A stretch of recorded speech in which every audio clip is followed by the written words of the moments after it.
오늘 그 주제는 저의 북토크가 메인이라기보다는 나의 진정한 공간이 어디인가라는 거를 이제 여러분들께서 한번 말씀을 해주시고 또 그거에 대해서 같이 이야기를 나눠보는 그런 시간이거든요. 그래서 저의 이제 간단한 북토크는 인트로라고 생각을 해주시면 될 것 같고 어, 그렇게 한번 진행을 해보겠습니다. 예, 책이 공간의 진정성 요번에 나온 책은 이제 12년 전에 나왔던 공간공감이라는 책이 있는데요. 그 책을 재출간을 한 셈인데 재출간이라기보다는 거의 새 책이라고 저는 생각이 들고요. 사진들도 많이 덜어냈고 그다음에 글을 좀 많이 수정을 했거든요. 그래서 산문집의 느낌이 강한 책이 됐고 예전에 공간공감은 사진이 굉장히 많고 인용도 많은 그런 책이었습니다. 그래서 그 의외로 또 재밌는 거는 그 뭐 제 학생들 얘기긴 합니다만은 공간의 진정성으로 본 학생들은 그 사진들 때문에 공간공감을 다시 중고 서적에서 찾아서 보는 뭐 그런 또 그 현상이 벌어지기도 지금 좀 하고 있는데요. 아무튼 그렇게 흐름으로 돼 있고 일단 요런 자료는 이제 책에 안 들어간 자료인데 이게 뭐냐면 제가 요 공간공감이라는 책을 애초에 만들었을 때 그 베이스가 됐던 내용이 뭐 이제 수업에서 했던 내용들이 많이 있는데 건축학 개론이라고 다 아시죠? 그죠? 영화. 수지하고 이재훈 씨죠? 나왔던 그 수업이 이름이 바뀌어서 건축 공간 계획이 됐는데 그 수업을 제가 담당을 하고 있습니다. 근데 거기 1학년들이 많이 듣고 있는데 그 한 수업에 보통 한 100명 정도가 듣거든요. 그래서 그때 이제 처음으로 해보는 1학년들한테 제가 처음으로 해보는 과제가 나의 일상 공간을 기록을 해봐라. 이렇게 해서 요 과제를 시키거든요. 근데 여기 지금 보면은 몇 년도께 제가 이렇게 조금 축약을 해놨는데 매년 100개 정도가 모이는 거죠. 그래서 제가 한 600개 정도를 지금 수집이 돼 있는데 재밌는 거는 그 600개를 모아가지고 제가 500개가 됐을 때 통계를 해봤어요. 뭘 제일 많이 했을까 학생들이 우리 학생들이 그랬을 때 압도적인 1위는 자기가 사는 방이더라고요. 그러니까 재밌는 거는 이제 학생들도 다 인스타도 하고 페이스북도 하고 SNS에 이렇게 좋은 이미지 공간들을 많이 올리는데 이 과제를 하면은 압도적으로 자기가 살고 있는 공간에 대해서 이야기를 많이 하게 돼요.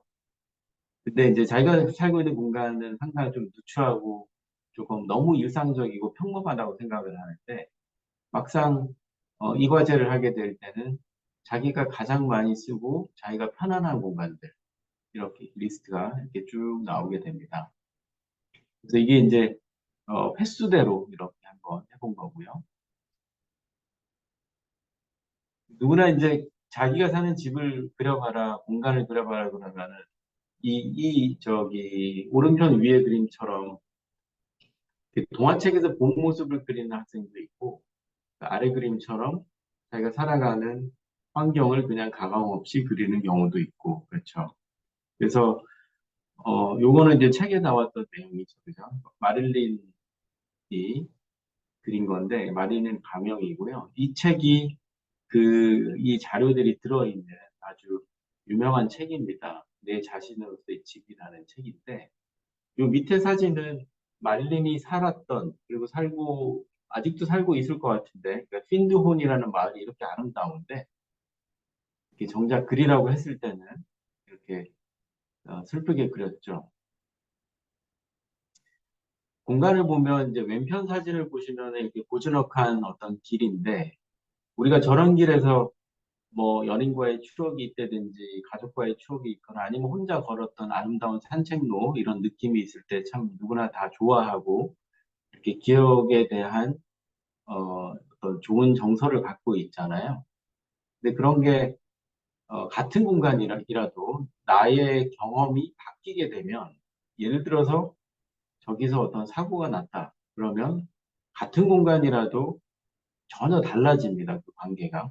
그래서 우리가 공간이나 건축을 바라볼 때 항상 공간과 건축을 어떤 내가 바라보는 경험의 대상으로 생각을 하는데 실제로는 나하고 하나로 통합된 그런 경험을 만드는 배경이 되는 거거든요. 물론 이제 바라보는 건축도 많이 있는데 실제 우리의 그 주된 거의 대부분의 삶이 이루어지는 곳들은 저렇게 공간하고 우리의 생활이 섞여서 이제 삶을 만들어가는 거죠. 운조루는 다 보셨을 겁니다. 요 그림. 오미동가도죠. 운조루가 제가 공간공감에 섰을 때 12년 전에 그 할머니가 주인 그 9대 종손 며느리죠. 그분이 건강이 그때는 그나마 또 괜찮았는데 이게 그 당시 사진이고요. 12년 전 사진들이죠. 그래서 뭐 그때까지만 해도 어느 정도는 쓰고 계셨는데 이제 지금 공간의 진정성에 이제 마지막에 보면 운조루에 대한 다른 반전이 나오잖아요. 이야기가. 그래서 그런 사진들도 제가 좀 가져왔는데 요것도 12년 전 모습이죠. 안채 모습. 그 이렇게 예전에 조선 후기의 대감집의 그런 모습이고 그때만 해도 가족이 좀 살고 있었지만 지금은 할머니 혼자 계시다 보니까 집이 굉장히 어렵습니다. 그 공간이 이제 살기가 불편해졌죠. 그 책에도 나옵니다만은 이제 제가 만나러 갔을 때 작년이죠. 작년에 만나러 갔을 때 할머니가 안채가 아니고 행랑채에서 나오셨거든요.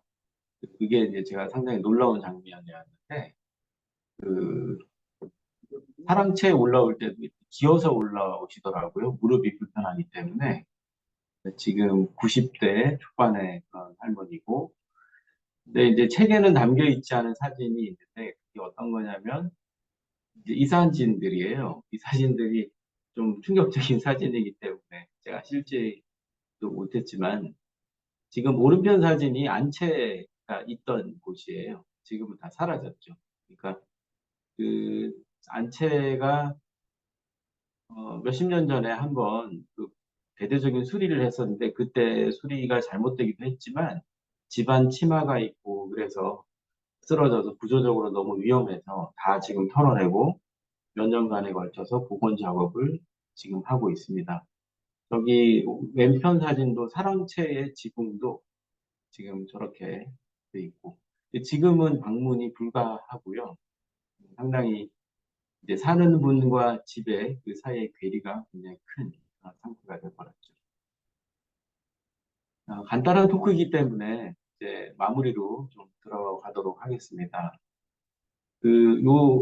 오른편 사진은 책에 표지로 실렸던 피터 일스테드의 그림이고, 왼편 거는 칼 홀쇼의 그림인데, 이 사진 자체도, 이 그림도 상당히 의미가 있고, 그림 자체의 미학도 뛰어나지만, 이제 저런 그림들이 우리의 일상 공간을 다시 보게끔 해주는 그런 계기가 되는 것 같아요. 그래서 아까 우리 그 건축과 학생들, 1학년들, 건축을 잘 모르는 학생들이 19세, 20세 학생들이 일상을 그렸을 때 대부분이 자기 공간을 그리듯이 자기가 살아가는 공간이 굉장히 중요한데, 근데 왜 어떤 점에서 그러한 일상 공간이 중요한가를 조금 철학적으로 들어가면은 우리가 편안하다고 느끼는 것, 우리가 행복하다고 느끼는 그런 감정은 이렇게 굉장히 즐거운 자극적인 경험도 있지만 이렇게 하이데거의 뭐 철학을 조금 빌리면 거주하다라는 그러한 음, 진정한 본질은 이게 편안한 자유로움 속에서 내가 평화롭게 있을 때 그러한 근원적인 행복감이 온다.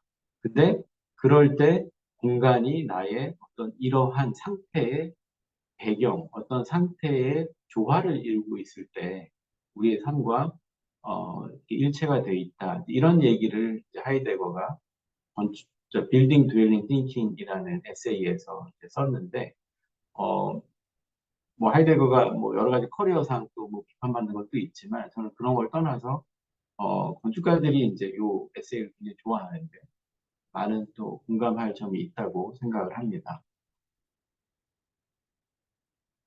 네, 그래서 이제 우리가 진정한 공간이라고 할 때 어떤 뭐 훌륭한 작품이다, 어떤 오브제다 이런 걸 떠나서 나의 생활과 나의 삶의 진정한 공간은 어떤 장소나 공간과 내가 만나서 만들어지는 그런 경험 속에 있는 것 같고요. 그런 경험에 대한 또 기억이 있겠죠. 그리고 뭐 이런 것들이 다 이제 오고 가는 어떤 영혼의 세계가 있다면 그런 것 속에 존재한다고 생각을 하고요. 또 결국 나의 진정한 공간은 어디인가라는 질문은 나는 누구인가라는 물음으로 이어지는 것 같아요.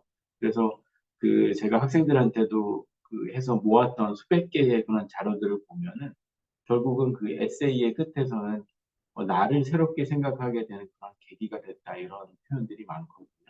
그래서 그런 부분에서 저도 많이 학교에서 배우고 있습니다. 예, 제 얘기는 간단하게 여기까지 하도록 하겠습니다. 감사합니다.